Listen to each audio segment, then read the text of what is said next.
Hi, everybody. Welcome back to Mediocre Whiskey Review. It's Tasty Tuesday. We have another sample. Stick around.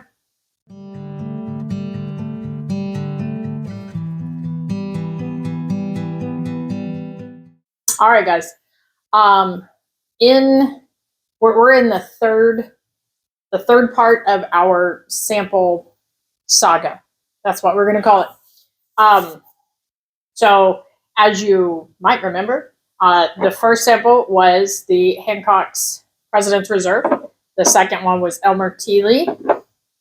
Number 3 today, what we have. And I'm super excited for this one because for whatever reason, I have always wanted to try this whiskey. And it's just one of those that I'm never going to see. And if I did, it's going to be more than I want to spend. So what we've got here is the Michter's 10-year bourbon whiskey single barrel, 94.4 proof. That's all the information I have on it. Didn't look anything up. Don't know anything else about it, except it's 10 years old and it's 94.4 proof. This is the third step in our proof thing. So we're going to open her up and we're going to get into it. While I am opening and pouring and doing all the things, you guys go do all the things as well. Go like, subscribe, comment, share, whatever you want to do. Just go do it. Again, I have no reason to have been so interested in this bottle. So the only other Michters that I've ever had is the small batch. And it was really good. As you can tell, I liked it a lot. So that's the only other Michter's product that I've had, aside from the bomb burgers. But that one, I won, and it's really good. But again, that's one of those bottles that I'm never going to find on my own. So I'm excited about this for no reason. For absolutely no reason. It's got a very pleasant nose to it. Vanilla and caramel are very present, but there's a fruit. I'm going to say a fruit, and it's probably wrong. But it's cherry. But it's like a very faint cherry. I don't typically pull that. I usually get like a cherry cola or something along those lines, but never just cherry. Looks really viscous.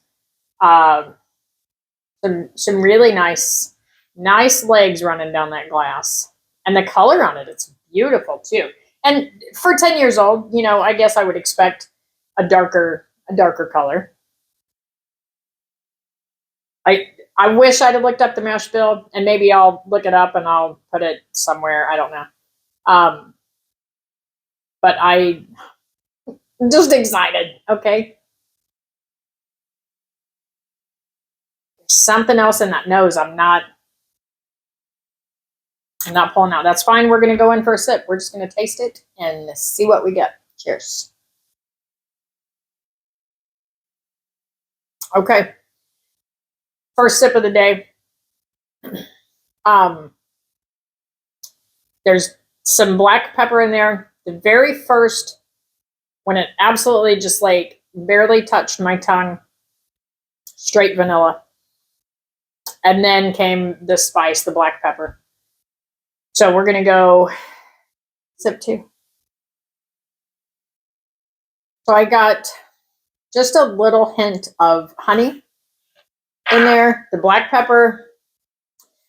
And I'm going to take that back maybe. I think maybe it's not black pepper, but possibly a rice spice.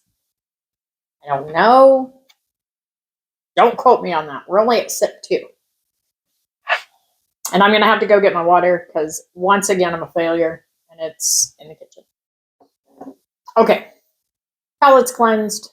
We're good. We're refreshed. So we're gonna try this again.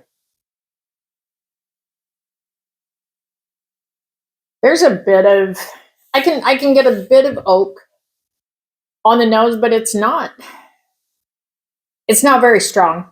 And I want to say that I don't know what to expect out of a 10-year-old, but I feel like I've got several 10-year bourbons, and I don't think any of them are really strong in the oak. So we're gonna go sip 3. We're gonna see how it is. Cheers. All right, so sip 3. There's vanilla and caramel.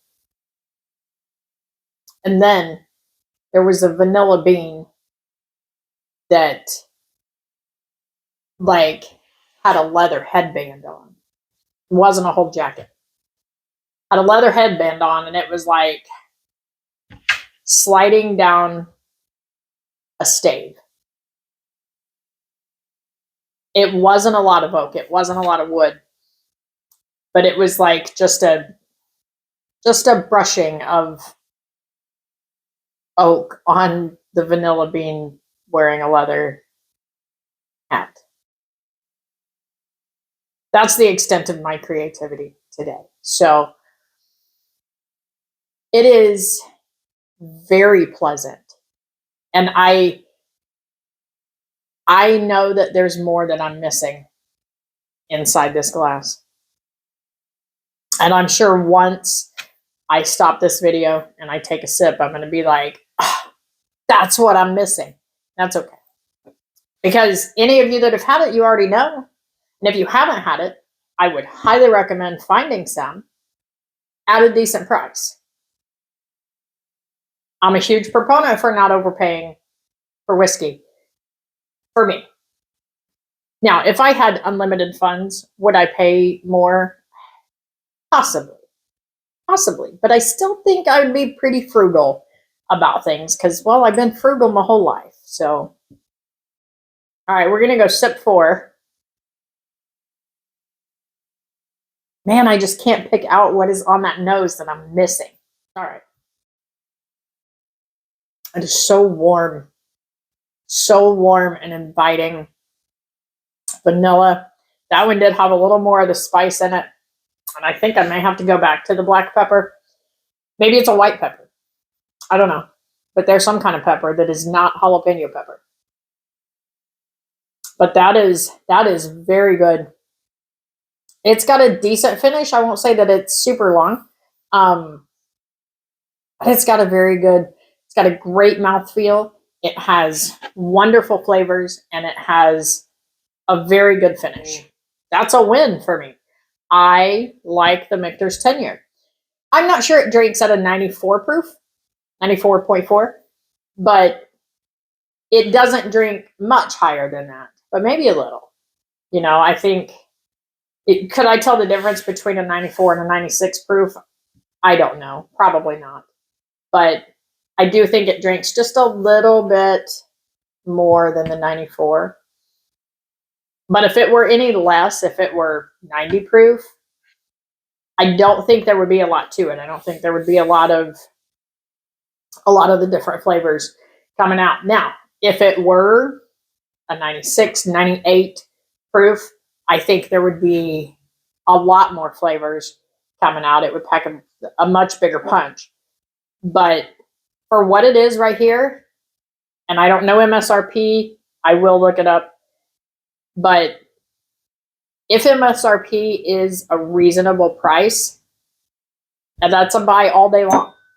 So I will have to look that up and see. But otherwise, that's a fantastic pour.